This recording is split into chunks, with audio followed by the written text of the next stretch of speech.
Amen. Amen.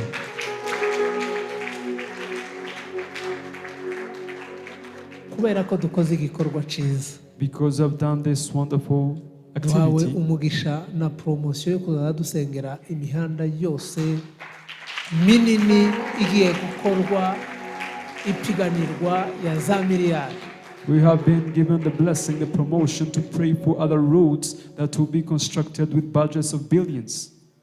Ni ukuvuga ngo twemerewe kuza dusengera imihanda isaba za miliyari. We have Ni been ukuvuga ngo allowed ahantu hose twamenye ko hari to imihanda pray minini igiye gukorwa tuzaza tuyisenga. for big construction projects of road construction, even the expensive projects. Uwambwira ngo cyangwa se wakubwira ngo ni ukuvuga ngo ubaye umuntu wo mu rwego rwo hejuru cyangwa se umuterankunga uzaza utera inkunga ku bw'isengesho ibintu bigakorwa binini bikomeye. This can also mean that you are becoming a sponsor who will be able to sponsor for great abantu baza bazamuka things. mu ntera yo kwizera imbaraga z'Imana. This is how people grow in faith. Ukora ibintu bito believing in the Imana power of ikakwagura ikaguha gukora ibintu bikomeye. You do small things and God grows you. God increases your territory that you may be able to do powerful things. Matayo Matthew ibice bitanu umurongo wa 13 n'uwa 14. verse 13 and 14. Iyo mirongo ibiri izivuga ibintu bikomeye cyane. Those two verses, they speak of Muri very umuco powerful w'isi, things. You are the light of muri the umunyu world. w'isi. You are the Ni ibintu salt of bikomeye the bibiri. earth. Those are two Umuco powerful w'isi things. n'umunyu The w'isi. light of the world and the salt of the earth.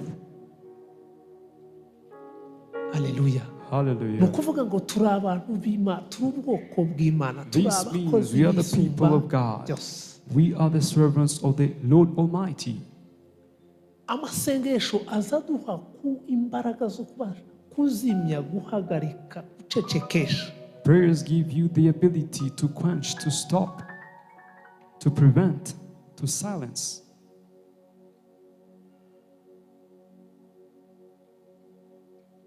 Kubera ko twasenze. Because you have prayed. Muzi ko Imana yavuze.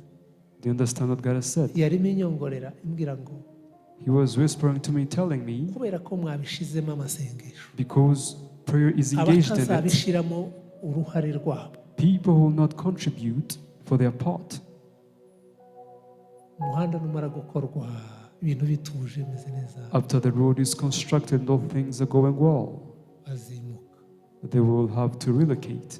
bazaterwa n'ububyutse bwo kugurisha bagurisha. They will be attacked by great revival to sell their properties, and they will sell it. Imbaraga z'amasengesho, The power of prayer. uzatekereza ikintu cyasengewe mu masengesho y'iminsi 40. Think about something that has been prayed for in the prayers of 40 days of prayer and fasting.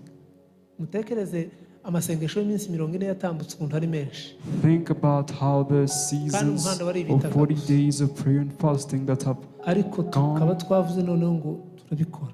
the number of seasons, but now we have thought of praying for it. Biratangira. Abantu bari barwaye bizabirwara bitandukanye.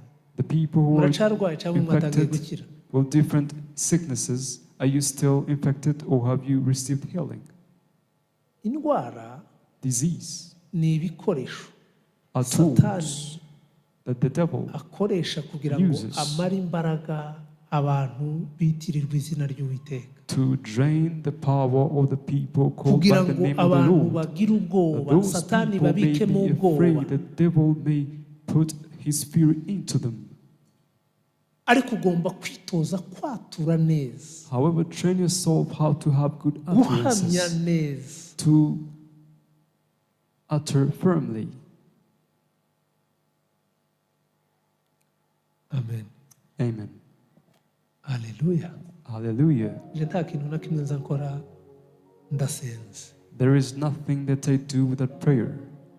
nza nsenga kizera, I pray and believe, narangiza nkavuga ngo birabaye, and then I say it has happened, ngakomeza. and continue. Iyo maze kwizera After believing nkavuga ngo birabaye, and say this has happened, ntabwo ntegereza I aho do not hantu, wait. ndakomeza. I only continue. ese ko tugiye gusoza amasengesho y'iminsi 40 murumva mufite imbaraga zizatuma umwaka utaha tuzaba turi mu mbaraga zikomeye zizatuma turushaho gukomeza kumva Imana no kwikunda. Now that we are concluding the season of 40 days of prayer and fasting, do you have the spiritual power to believe that next year will be a great Amasengesho revival, to y'imbaraga, listen, amasengesho y'abera, to be used by God? aya masengesho dusenze ubu The prayers of the saints, the prayers of prayed now, atuma tumara umwaka wose this allows us to spend the whole turi year mu mbaraga, turi mu buzutse, in turi mu power, in byishimo, turi revival, kumwe in n'Imana. joy, in happiness with God.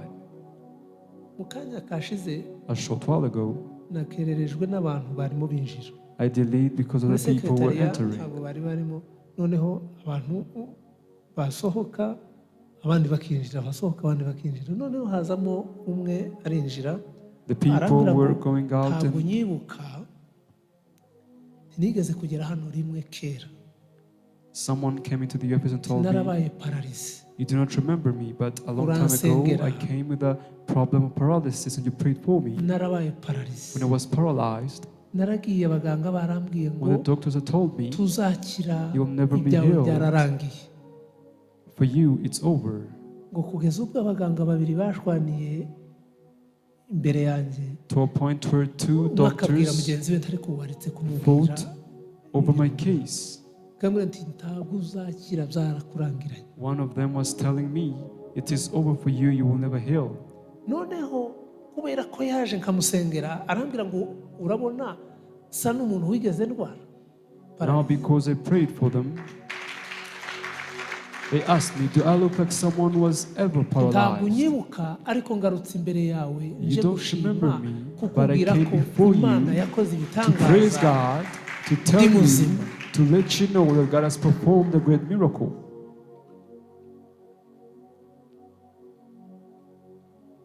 tundi umusore muzima umeze neza, nditegura noneho no gushaka kubaka, nkagira urugo, nkagira umuryango. And they say, now I am a young man who is getting ready to get married and have my own household. ndamubwira turakoze, And I told them, thank you. azana noneho ibindi byifuzo bye ashaka ko nabyo dusengera. And they also told me about their prayer requests that they wanted us to pray kiza for. gisetsa, ntabwo nzasenga amasengesho menshi iyo ndimo nsengera ibintu bikomeye. What is sometimes funny is Isengesho that I do rigufi, not pray ry'iminota for mike. a long time. When I'm praying for powerful prayer requests, I only pray for a few minutes. Hari n'ababa baje ngo mbahanurire, Imana ikambwira ngo ntubahanurire, usenge gusa ubihorere. Some other people have come to me that I may prophesy to them, but I don't prophesy to them, I only pray for them. Iyo abantu baje babigambiriye babishaka, izimbwira ngo ubihorere. When people came having planned it, God tells me, Baza ignore them. batari byo bashaka, ikambwira ngo aba ngaba bahanurire. When they come and they have not planned it, God tells me, prophesy to them. Rero Imana ni Imana ikomeye, ni Imana izikora ibyo ishaka, ibyo Now yategeka. God is a mighty God who only does according to his plans. Nagira ngo mbwire ba bantu mwari murwaye, mbabwire ngo indwara zagiye kare. I like to tell the people who are sick, the disease have fled early. Bibiri banga nta badayimoni bashobora kuresista guhagarara mu masengesho y'iminsi 40 niyo tell you. naba ndafite imbaraga z'umubiri ariko mfite izo mwuka, abadayimoni barahunga. Abadayimoni ntibaza batinya imbaraga z'umubiri. Let me tell you that no demons are able to withstand the Abadayimoni prayers of ntabwo 40 bahunga days ibiro byinshi. of fasting.